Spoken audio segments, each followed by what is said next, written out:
حاضر یو د تحصیل ناظم سهیل خان په خدمت کې او د الیکشن نه پس به د هغوی نه انټرویو کوو. د دې نه مخکې ګران بلونکو تاسو موږ یو انټرویو کتلې وه چې هغوی موږ ته مختلف سوالونو باره کې موږ ته هغوی خپله د رایې چې کوم دی اظهار کړی و. هغه هم تاسو نیک په نیک کتلې او دا انټرویو چې کوم دی هم تاسو په ذوالفقار کې نیوز باندې کتلی شئ. د ټول ناول په السلام علیکم ناظم صاحب. وعلیکم السلام. مهرباني د ټول ناول په تاسو ته په الیکشن کې د شاندار کامیابۍ له کبله چې کوم دی تاسو ته مبارکي درکوو. ډېره مهرباني. هغه مو شکریه درکړو چې موږ دومره غټ منډیټ راکړو، خاص کر د سوادۍ چې پوره سوادۍ کې رسید کړه. ډېره مهرباني ستاسو هم چې تاسو دومره وخت راکړو. ډېره مهرباني. موږ به چې کوم دی باقاعده د انټرویو ځای ته ځو او انټرویو کې چې ما سره لومړی کوم سوال دی تاسو نه به دغه کوم چې په اول ځل چې کوم دی نو داسې وشو د کیپي په تاریخ کې چې په دویم ځل باندې ګورنمنټ ایلکټ شو. نو دا د پي ډي آی کومه داسې خاص کارکردګي وه یا د عوامو ورسره مینه وه یا د دوی سټرګل و، تاسو دې باره کې څه ویل غواړئ؟ نو دا خو چې کوم حکومت تېر شو 5 سال هغې کې دومره ترقیاتي کارونه وشول، د کرپشن نه پاک حکومت و. په دغه وجه اکثر به داسې کېدل چې کوم حکومتونه به تېر شول په کې پي ډي آی کې نو دوباره به د هغې پارټۍ حکومت نه راتلو. د هغې وجه به دا وه چې هغه به کرپټ و او دا پښتنو دا پېره ثابته کړه چې کرپټو خلکو نه پښتانه دوباره نه ورکوي. دې سره دا ثابته شوه. د دې نه دا ثابتېږي چې کرپټ خلک قانون هغه په اقتدار کې دوباره ځکه نه راتلل چې هغه کرپټ و. دا پېره د پي ډي آی حکومت ځکه رالو چې دا ټیک په دا خو ساده خبره ده چې دا پېره دویمو پېره باندې ووټ ځکه ورکړو چې دا ټیک خلک نو دوباره یې ونه ورکړو. د ناظم صاحب د پي کې 45 مخکې چې کوم دي دا موږ سره پي کې 34 و د هغې په حواله باندې هم دا مشهوره وه چې دوی په دویم ځل باندې خپل ایم پي ای چې کوم دی هغه ایلکټ کړي. نو داسې څه د سابقه چې کوم ایم پي ای اوس بیا منتخب شو د هغې خپله ذاتي کارکردګي وه او که د پارټۍ چې کوم دی نو دې کې ډېر لاس نو زیات لاس خو پکې د پارټۍ دی، د پي ټي آی دی. دویمه دا ده چې کارونه هم ښه ټیک ټاک ایم پي ای صاحب هم کړي دي او پي ټي آی هلته کې مونږ سپیکر صاحب زموږ په لاس باندې بله دنیا کارونه شوي دي. نو هغه یوه وجه هم وه چې خلک پکې ډېر زیات خوشحال وو. نو دوباره ووټ نه چې انشاءالله تعالی را روان وخت صوابۍ ټوله د پي ټي آی ده را روان یو پارټي کې ځواب درو صوبایي ځواب درو انشاءالله تعالی بل څوک ووټ نه دي پي ټي آی نه راوړي. ټیک شو. ناظم صاحب ډېره د خوشحالۍ خبره هم ده د پي ډي آی د ورکرانو دپاره چې سپیشلي په ثوابۍ کې چې کوم دی نو یوې پارټۍ په اول ځل باندې کلین سویپ چې کوم دی نو هغه وکړو او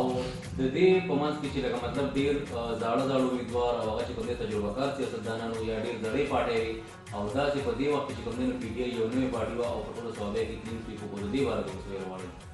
بل دا به هم سره هغه جنوني یوت و چې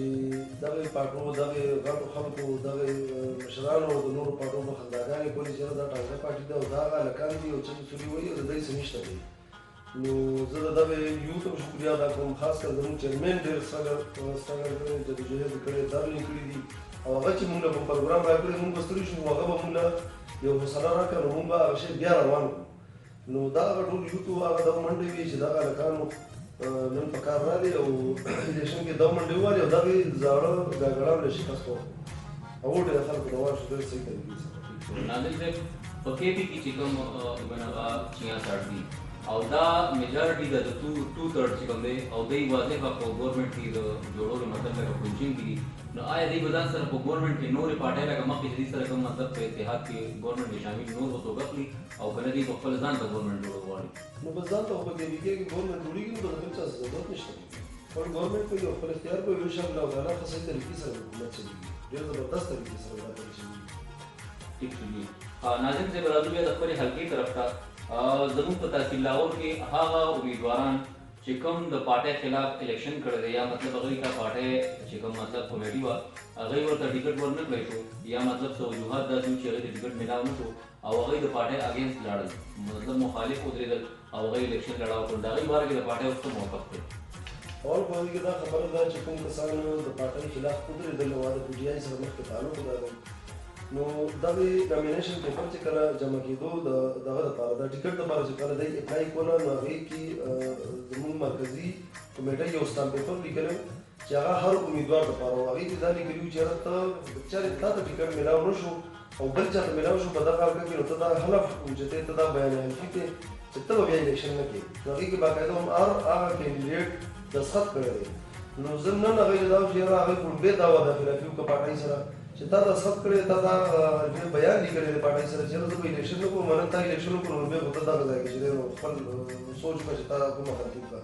دویمه دا ده چې ته د پارټۍ خلاف لاړې نو اټومیټک به د پارټۍ نه ووتې. دې کې دویمه خبره بیا نشته دی. ته د عمران خان خلاف لاړې، ته د پي ټي آی خلاف لاړې، ته د پارټۍ د ورکر خلاف لاړې، نو په دې کې خو د دویمې خبرې ګنجایش نشته دی چې یاره ته به بیا ګنې واپس پارټۍ ته راځې. او دا ده که چیرمین وایي عمران خان وایي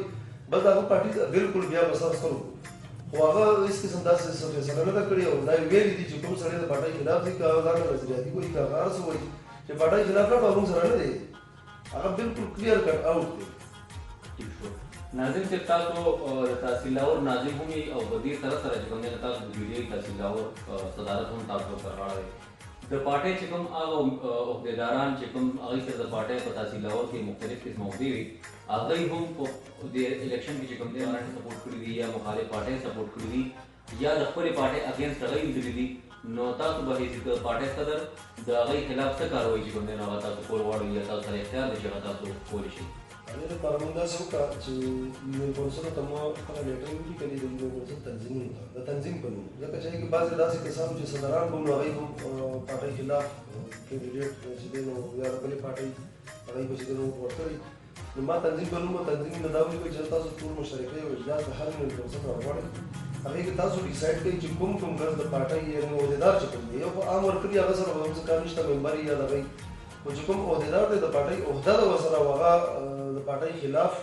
ووټ اچولی دی یا د بلې پارټۍ کینډیډیټ یې سپورټ کړی دی نو د هغوی باره کې تاسو موږ ته تحصیل ته نومونه راولېږئ او هغوی ته مکمل طور موږ عهدې ختموو کړو عهدې ځکه چې هغوی د عهدو قابل نه دي چې پنځه کاله هغوی مطلب کارونه مو کړو د منډې پارټۍ سره دغه اخري ټایم د ووټ راغلو د ووټ په ټایم کې هغوی چې دی نو بلې پارټۍ ته نو د دې لکه کلیر خبره ده دا بل دې کې چې کومو ورکرو موږ سره د منډې والي نو لکه د هغوی او د دوی په منځ کې هم څه فرق پکار دی هغوی هم دغه مطالبه کوي چې یاره موږ د منډې والي پارټۍ ته او بل خوا ستا یو عهدیدار چې دی نو هغه د پارټۍ خلاف لاړو نو هغوی دا وایي چې یاره موږ بیا نو بیا دې سره هغوی ډسکریج کېږي نو بس دوی هم دا عهدې مهدې وال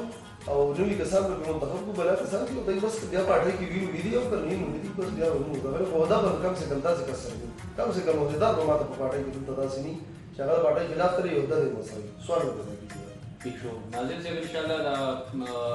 عمران خان چې کله وزیر اعظم جوړېږي نو هغوی چې په ډي چوک کې یا مطلب لکه پریډ ګراؤنډ دی هلته به چې کوم دی څه حال کوم دې باره کې تاسو څه وایئ د تحصیل لاهور نه به څه وخت دي یا مطلب لکه تاسو به جلسه جلسه مطلب کوئ او هلته به څوک ځئ او که نه به بوځئ نو دا خو د پارټۍ طرف نه انویټیشن دی که چېرې مختصر کسان به انویټیشن راغلو خو بیا به مختصر ځو که چېرې پارټۍ طرف نه دا وویلی شو چې تاسو ټول تنظیمونه راولئ نو بیا خو به ښه جشن کېږو خامخا چې پارټۍ طرف نه وویلی شي نو هسې زموږ نه کېږي چې لاړ شو او که دا وشول نو بیا به بس ګاډي به ډکوو انشاءالله تعالی زه به فیصله وباد کې ښه جشن کېږو انشاءالله تعالی. ډېره مهرباني ناظم صاحب تاسو ګران کتونکو وکتو چې مونږ تحصیل ناظم تحصیل لاهور